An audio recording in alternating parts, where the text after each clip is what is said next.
Agrofuturo TV, la visión empresarial del campo.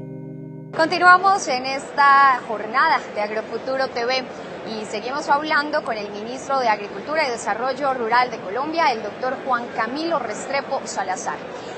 Doctor Restrepo, ya solucionamos, por decirlo así, el problema de los aranceles. Aranceles eliminados, le ponemos un chulito. Ahora nos enfrentamos a un problema, a un proceso de barreras fitosanitarias. Tenemos que trabajar en ello, son un grande reto y para eso ustedes también están de alguna manera blindando a nuestro país en zonas porosas, como las ha determinado el gobierno nacional. Hablemos de esa estrategia. Sí, no basta con tener un tratado de libre comercio para tener acceso a los mercados que nos interesan, los mercados compradores. Se requiere además que nos dejen entrar con nuestros productos, porque las talanqueras sanitarias son muy complicadas.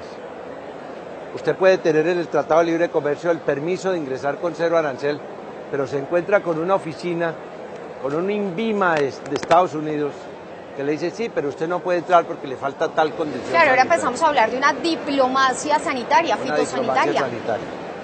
Entonces, ahí hay muchos frentes y hay que trabajar mucho y hay atrasos. Hay que recuperarlos, hay tiempo perdido, pero todavía es tiempo de empezar. El ICA y el INVIMA tienen que ponerse, y en eso estamos trabajando con gran compromiso, a la altura de los tiempos modernos. El ICA y el INVIMA que teníamos para cuando no había libre comercio no es el que nos sirve ahora. Los presupuestos del ICA, para no ir muy lejos, están casi que duplicando en este año. Y hay que modernizar sus normas legales y su organización. Un punto muy importante en esto es, para tener acceso, es decir, para poder vender carne o lácteos a Europa, al Asia, a Estados Unidos, hay que conservar a brazo partido uno de los activos más valiosos que tiene Colombia, que es su condición de país libre de aftosa con vacunación. Con vacunación, sí señor. Ahora bien, estamos rodeados de vecinos que no tienen ese estatus y que tienen unas normas más laxas de combate a la aftosa que nosotros. Entonces allá hay que cuidar muy bien esas fronteras, que son muy extensas, que son porosas, tanto la venezolana como la ecuatoriana, porque si se nos filtran por reses de contrabando o por cerdos de contrabando del Ecuador, pestes acá, esa carta de presentación que tenemos, que es de las más valiosas, que es ser un país libre de aftosa, resultado de una inversión muy grande y de un esfuerzo muy grande que ha hecho el país para erradicar la aftosa, se echaría a perder. Entonces por eso estamos reforzando la zona de protección sanitaria en la frontera venezolana y firmé con el ministro de Agricultura del Ecuador que pongamos una cosa parecida en la frontera sur, es decir, una zona de protección sanitaria para reforzar los controles y minimizar los riesgos sanitarios. Doctor Juan Camilo, usted habla de dos estamentos reguladores y que también están, por supuesto, en el frente de la lucha con todo el tema fitosanitario en el país, el INVIMA y el ICA. E inclusive usted ha planteado en reiteradas oportunidades que el ICA en este momento debe sufrir una reestructuración total. Le pregunto algo, cuando estamos enfrente de un tratado de libre comercio en un momento tan trascendental para el país, ¿no sería más apropiado de pronto hablar de un acondicionamiento, de ir articulando partes, antes que hacer un plan de choque y decir esto se tiene que cambiar inmediatamente? Bueno, es tiempo de hacerlo y no podemos dejar de hacerlo. Es decir, por no supuesto, hay mucho... no, y además lo necesitamos. Entonces, se han hecho cosas, pero hay que hacer otras más. Cuando yo digo de una reestructuración total, no es acabar con el ICA, sino realmente poner más puestos de control, más investigación, más capacidad de controlar enfermedades vegetales o animales, más presupuesto, tercerizar inclusive algunas de las actividades para que todo no lo haga el ICA.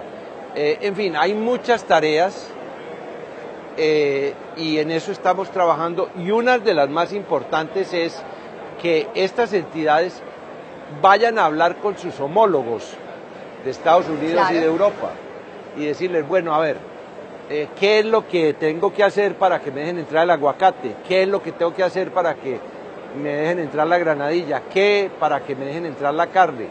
Y allá son muy exigentes, entonces se necesita una contraparte muy sólida, técnica, operativamente, para que ese diálogo que nos va a abrir las puertas sanitarias de los mercados realmente sí se abran y no nos vayan a cerrar. Bueno, ese diálogo en definitiva es indispensable, hablar con las partes involucradas en este proceso, pero las que están afuera es importante, pero también se trata de articular esfuerzos al interior del país, entonces ese diálogo también se tiene que estar en constante evolución entre el gobierno nacional, del cual usted hace parte, y los productores, el sector privado, más que todo. ¿Cómo se está dando esa articulación de fuerzas para seguir con todo este proceso avante? Yo creo que se está dando bien. El sector privado lo componen los propios agricultores, los propios ganaderos y sus gremios. Yo creo que el mensaje que hemos discutido se está abriendo camino. No nos podemos sentar en una moridera de plañideras a decir esto se acabó. No, no se va a acabar ni podemos dejar que se acabe. Ni podemos tomar esa actitud tampoco. Y todos tenemos que remar en la misma dirección. El gobierno está haciendo un esfuerzo muy grande y lo va a seguir haciendo. Pero los gremios y el sector privado tienen que también poner su cuota de sacrificio. ¿Cuál sería esa cuota? Y la cuota de sacrificio va en favor de ellos, no en contra. Voy a ponerle un ejemplo. Por ejemplo, uno de los sectores amenazados con el TLC es el sector arrocero. Hay 10 años para rehacerle una reingeniería, para poner al país a producir 2 toneladas más de arroz por hectárea. Esa es una tarea gigantesca. Bueno, eso implica inversiones, agricultura de precisión, maquinaria, investigación científica, híbridos nuevos, riego. Eso implica una serie de cosas. Entonces, ¿qué le hemos dicho al sector arrocero? El gobierno va a poner una plata grande para ese gran programa, pero ustedes también tienen que poner algo. Suban un poco la cuota de contribución arrocera y apórtenle a esta gran tarea.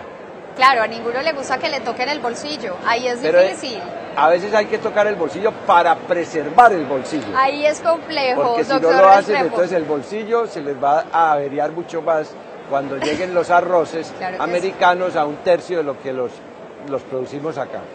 Bueno, por mucho tiempo la cartera de Agricultura siempre ha incentivado los modelos asociativos como una forma de trabajar más ordenadamente. ¿Estos modelos asociativos siguen cobrando importancia relevante frente a este proceso del Tratado de Libre Comercio? Ahora son más relevantes y más apremiantes que nunca, porque de todos estos temas que estamos hablando, es mucho más fácil avanzar en formas asociativas que individuales. No es lo mismo organizar, pongamos por caso, un gran programa de renovación genética en la pequeña ganadería de leche en Colombia, 350.000 familias, si cada familia va por su lado. En cambio, si hay unos gremios, unos canales asociativos en donde se pueda llegar al por mayor con una oferta de modernización tecnológica, es mucho más fácil que si es individualmente. Bueno, ya finalizando este espacio con usted, donde tuvimos la oportunidad de abrir nuestro programa con el titular de la cartera y más hablando de este tema del TLC que tiene tan angustiado al sector agropecuario del país. Yo voy a tocar 2 sectores puntualmente dentro de esta economía agropecuaria que se encuentran muy angustiados. Le voy a dar 2 premisas y usted me dice qué piensa frente a ellas. La primera, sector ganadero. Dicen los expertos que tenemos alrededor de 22 millones de cabezas de ganado, somos 44 millones de habitantes, y que para que un proceso de tratado de libre comercio sea exitoso debería haber res por persona. ¿Estamos frente a un inminente riesgo de quiebra de la ganadería? ¿Qué le podemos decir hoy a los ganaderos? El mensaje para finalizar. No, estas visiones apocalípticas de riesgos de quiebra que se va a acabar, no. Nosotros tenemos el 4.º hato de América Latina. Se puede aumentar un poco, pero el gran reto ahora es que ese hato está ubicado en 38 millones de hectáreas. El gran reto es poner ese mismo hato, diga usted, no en 38, sino en 28 millones de hectáreas, con una ganadería 10 millones menos. más intensiva y menos extensiva, más eficiente y menos eficiente, y más bien liberar áreas para agricultura, o compaginar agricultura y ganadería, que hay programas de maíz, de silvicultura. Entonces ahí el problema no es aumentar numéricamente el tema es cómo producir más eficientemente, y se podría hacer en un área menor. Y el segundo sector bastante angustiado, el lechero. Usted aseveró que el sector lechero está blindado frente al TLC. ¿Qué blindaje tiene? ¿Qué número de blindaje tiene, ministro? Sí, yo lo que he dicho es que el sector lechero, sobre todo el de la pequeña lechería, que es el que más nos debe inquietar a todos, no es que esté blindado, por el contrario, cuando digo que tiene desafíos es que no está blindado. Pero lo que sí puede tener la certeza, esas 350.000 familias, sus gremios, sus asociados, es que el gobierno no le va a dar la espalda al sector lechero, no los va a dejar solos, no va a dejar que los abrume la competencia extranjera sin que al mismo tiempo hagamos un esfuerzo de modernización. Un mensaje ideal para el cierre de nuestro programa. ¿Hay entonces agrofuturo? Hay futuro para el agro. Muy bien, perfecto. Ministro, encantados de tenerlo en este espacio. Muchas gracias por acompañarnos y pues éxitos en este arduo camino que se le avecina a la cartera de Agricultura Nacional. Muchas gracias. Agrofuturo TV, la visión empresarial del campo.